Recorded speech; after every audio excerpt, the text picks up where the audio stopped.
welcome to News in Brief on Vantage TV, where you get the quick updates on the stories that made the rounds within the week. My name is Anita Macaulay. Let's get started. On the national news, while receiving the Chief Prosecutor of the International Criminal Court, Karim Ahmad Khan, at State House in Abuja, President Muhammadu Buhari on Wednesday said Boko Haram insurgency has neither a religious nor ethnic underpinning. In continuing, he directly inferred that it will be ignorant of anyone to kill innocent people and declare that God is great, and it would also be fraudulent for anyone to say Western education is unacceptable. He further noted that with concerted public enlightenment, it had become clear to the people that Boko Haram is a perversion of religion rather than Islamic ideology. In his remarks, the ICC Prosecutor counseled Nigeria to collaborate with the United Nations Security Council in referring the atrocities committed by terrorist groups operating in the region to ICC for investigation and subsequent trial. Oshibanjo's declaration spurs continuous reactions. Since last week, the news of Vice President Yemi Oshibanjo's plan for the presidential elections come 2023, after months of speculation, has sparked several reactions from the Nigerian populace. While countless people groups embrace the news with enthusiasm, smear campaigners have also visibly surfaced with faith-based malicious releases. In an official statement, spokespersons of the Oshibanjo for President Media Council have since addressed such release as wicked attempts to sully the sterling qualities of the vice president, describing him as a tolerant Nigerian who believes in interfaith harmony and freedom of worship, as well as a firm believer in Nigeria's diversity and an advocate of Nigerian unity. The Media Council conclusively urged the public to promptly ignore such malicious releases and detracting propaganda. APCON to sanction Sterling Bank over controversial Easter message. In a recent press release signed by Dr. Olalekan, the Chief Executive Officer of the Advertising Practitioners Council of Nigeria, APCON, earlier in the week flagged down with displeasure the offensive Easter celebration message released by Sterling Bank PLC. The controversial message relayed to subscribers of the bank via emails and social media compared the resurrection of Jesus Christ to the rise of the popular staple agege bread, and was met with backlash from members of the public. Sterling Bank PLC has since issued an apology over the SAL issuance. Lagos State government shuts down Christian schools over sex scandal. Pending further investigations, the governor of Lagos, Babajide Sanwo-Olu, on Monday ordered the shutdown of all branches of Christian schools in Lagos, in reaction to the alleged case of sexual misconduct involving students of the school. In a subsequent statement, he said all allegations surrounding the incident, which took place in Dubai, are being scrutinized by relevant ministries, departments, and agencies. Furthermore, the Lagos State government also warned the citizenry against sharing the scandalous video or face jail time up to 14 years. Nigerian government to rename National Theatre in Lagos. According to the federal government, the facility under renovation in Igomu, Lagos will be getting a new name. Upon completion, the National Theatre, which was completed in 1976 in preparation for the 1977 Festival of Arts and Culture, will be known as the Lagos Creative and Entertainment Center. The disclosure was made by the Information Minister Lai Mohammed on Tuesday, after he signed an agreement towards the hosting of the Global Conference on Cultural Tourism and Creative Industry in November this year. To that effect, he stated that the edifice, undergoing a $100 million facelift, is being fitted with hubs for fashion, information, technology, film, and music, and a Lagos surface rail system will also be commissioned ahead of the conference to serve the refurbished National Theatre. On to international news, South Africa flood casualty toll rises. It has been confirmed that 440 people and counting have died in the floods that recently swept through South Africa's KwaZulu-Natal province, according to an official. The floodwaters were said to have been triggered by recent torrential rains from the previous week, even as the intensity of the floods took South Africa by surprise. The country's president, Cyril Ramaphosa, has said the disastrous flooding is linked to the climate emergency, even as about 40,000 people have been left homeless and dozens remain missing due to the floods. Alongside the deployment of armed forces and social workers to help with rescue and relief efforts, the government has announced an immediate 1 billion rand in emergency relief funding. US relaxes mask mandate on public transportations. Last week, US health officials had, in a directive, extended the mandate requiring travelers to wear masks on public transport to May 3rd, saying they needed time to assess the impact of the recent rise in COVID-19 cases. However, this week, after a federal ruling in Florida stated that the directive was unlawful, a key White House effort to reduce the spread of COVID-19 was overturned. Soon after the announcement, All major carriers including American Airlines, United Airlines and Delta Airlines, as well as national train lines, relaxed the restrictions with immediate effect. Russia-Ukraine. Earlier in the week, the Russian air defense units claimed to have shot down a Ukrainian military cargo plane carrying a shipment of weapons sent by Western countries.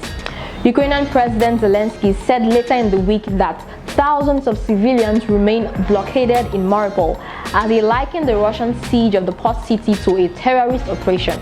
Ukrainian commanders on the ground have said Russian forces have not honored agreements to open evacuation corridors and have continued to bombard the city with tens of thousands of civilians still awaiting evacuation.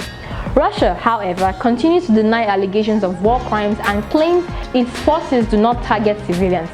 On Thursday, the Russian President Vladimir Putin ordered the blockading of Mariupol steel factory, currently sheltering hundreds of soldiers and civilians, saying that those inside should be offered the chance to surrender in exchange for their lives.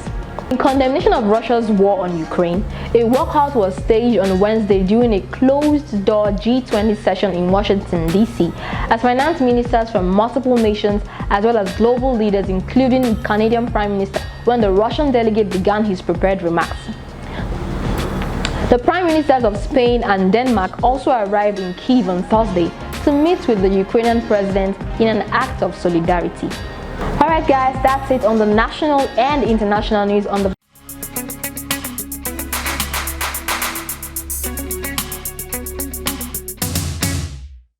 Hi guys, I'm Lifa and you're welcome to Entertainment on the News in Brief, where I bring you the juiciest stories that made the rounds this week. Without further ado, let's get right into it. A$AP Rocky cheating scandal debunked. This headline could have read, A$AP Rocky and pregnant Rihanna have broken up, but their haters can only keep on hating. Yes, following the viral cheating allegations against Rihanna's boyfriend A$AP Rocky, Fenty footwear designer Amina Muaddi, who was caught in the cheating allegations, has promptly debunked the rumors as fake gossip. Debunking the gist even more, the unbothered celebrity couple over the weekend were out and about, living their best lives in faraway Barbados. Rita Dominic traditionally taken. On Tuesday, Nollywood actress Rita Dominic held her traditional marriage with businessman Fidelis Anosike at Mbise, Imo State, amidst much pomp and ceremony. The wedding, witnessed by several Nollywood stars, was held at the compound of Dominic's late father, and the blushing bride, Rita Dominic, sure did not disappoint in the style corner.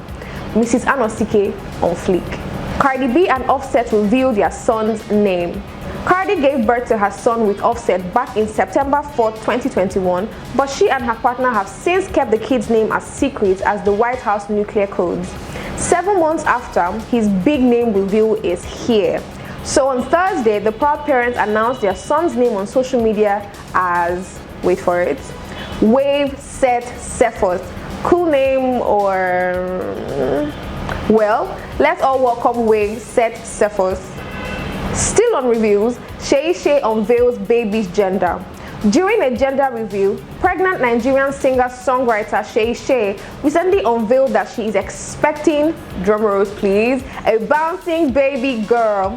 Friends and family members of the music star treated her to a good time on Easter Sunday during her baby shower in London, with claims that she only discovered that she was expecting a baby girl at the gender reveal. The excited girl mom-to-be took to social media to share the great news. And here's the funniest thing we saw this week.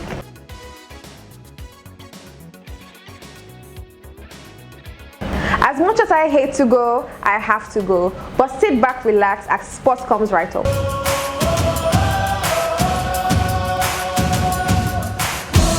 Hello sports lovers, and welcome to Sports on Vantage TV's News in Brief. I am Emilio Mena Substance, and these are the top stories.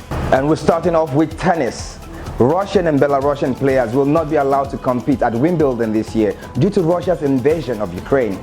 The players are also banned from any of the UK grass court tournaments. However, they will all still be able to play at the French Open, which begins in May.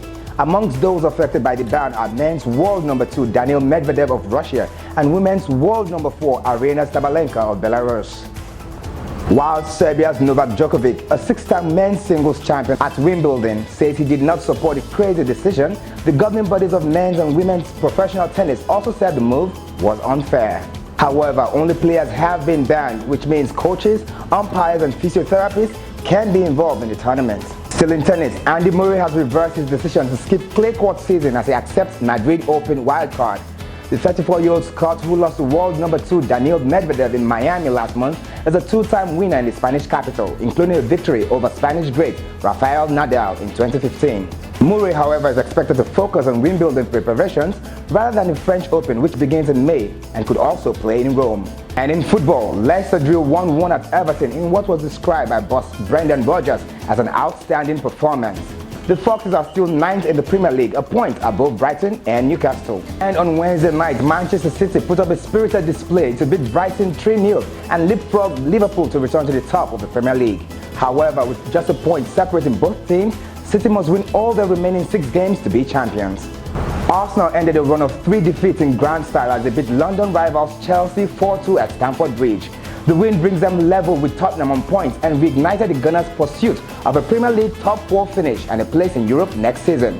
Newcastle's Miguel Almiron scored his first club goal since February 2021 in their 1-0 victory over Crystal Palace to record a 6th consecutive win at St James Park and move on to 40 points in the Premier League. Manchester United have appointed Ajax coach Erik ten Hag as their next manager. The 52-year-old Dutchman will become the club's 5th permanent manager since Sir Alex Ferguson retired in 2013, when he takes over from interim boss Ralf Rangnick at the end of this season on a 3-year deal which can be extended by a year. And finally, our prayers remain with Cristiano Ronaldo and his family at this time as they deal with the loss of their son, and congratulations are in order on the arrival of their daughter. And that's sports on the news in brief. Follow Vantage TV for all the news, sport and entertainment. I am Emilio Menesubstance. Till I return next week, remember to like, share and subscribe.